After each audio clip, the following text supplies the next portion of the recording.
Hello, my dear friends. Till now, what we have seen that there was a contest in between. There was a dispute in between Lord Shani and Goddess Lakshmi, and so they have chosen the Srivatsa, the normal mortal human being, to settle down their dispute, and he, without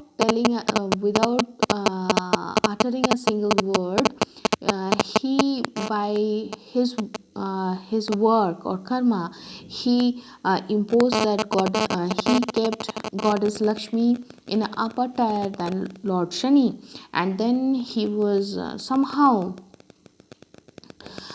jinxed by Lord Shani, as per the story, and then he somehow lost his all wealth by a sudden current current of water, a huge mass of water. And let's see what happened next. So we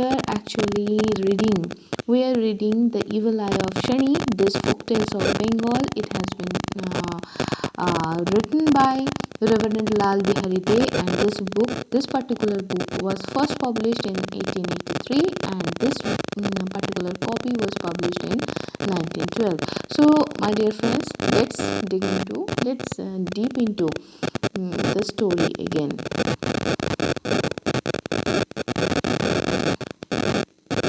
So, Srivatsa then knew that this was nothing but the evil eye of Shani. Srivatsa and his wife, without a paisa in their pocket, went to a village which was hard by.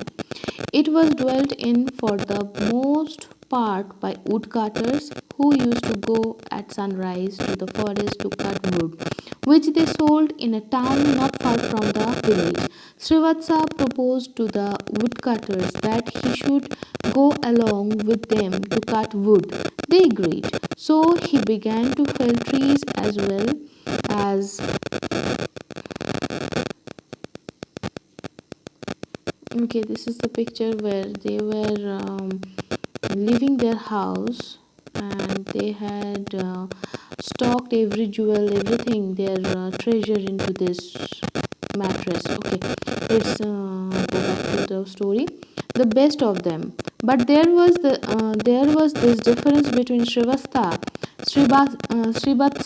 and other woodcutters, that whereas the latter cut any and every sort of wood, the former cut only precious wood like sandalwood. The woodcutters used to bring to the market large loads of common wood, and Srivatsa only a few pieces of sandalwood, for which he got a great deal more money than the others. As this was going on day after day, the woodcutters, through envy, plotted together and drove away from the village Srivatsa and his wife. Away from and drove away from the village Srivatsa and his wife. The next place they went to was a village of weavers, or rather cotton spinners. Here, Chintamani, the wife of Srivatsa, made herself useful by spinning cotton, and as she was an intelligent and skillful woman, she spun finer thread than the other woman, and she got more money. This roused the envy of the native women of the village, but this was not all. Srivatsa is order Srivatsa, in order to gain the good grace of the weavers, asked them to a feast, the dishes of which were all cooked by his wife. As Chintamani excelled in cooking, the barbarous weavers of the village were quite charmed by the delicacies set before them. When the men went to their homes, they reproached their wives for not being able to cook so well as the wife of Srivatsa, and called them good for nothing women. This thing made the women of the village hate Chintamani the more. One day Chintamani went to the riverside to bathe along with the other women of the village. A boat had been lying on the bank, stranded on the sand. for many days. They had tried to move it, but in vain. It so happened that as Chintamani by accident touched the boat, it moved off to the river. The boatmen, astonished at the event, thought that the woman had uncommon power and might be useful on similar occasions in future. They therefore caught hold of her, put her in the boat, and rowed off. The women of the village who were present did not offer any resistance as they hated Chintamani. When Srivatsa heard how his wife had been carried away by boatmen, he became mad with grief. He left the village, went to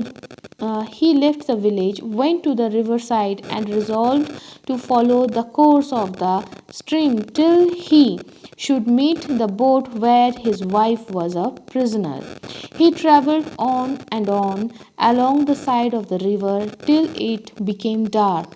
As there were no hearts to be seen, he climbed into a tree for the night.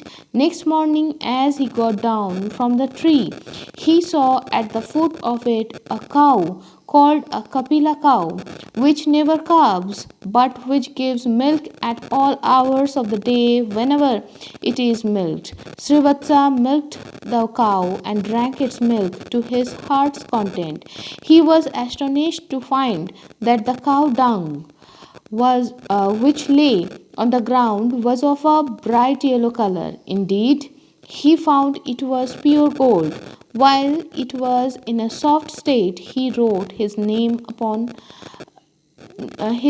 name upon it, and when in the course of the day it became hardened, it looked like a brick of gold, and so it was. As the tree grew on the riverside, and as the Kapila cow came morning and evening to supply him with milk, Srivatsa resolved to stay there till he should meet the boat. In the meantime, the gold bricks were increasing in number every day, for the cow, both morning and evening, deposited there the precious article. He put the gold bricks upon all of which his name was engraved, one upon another in rows, so that from a distance they looked like a hillock of gold. So, my dear friends, today we are going to stop here. We will see what happened next tomorrow. So, till then, ta ta.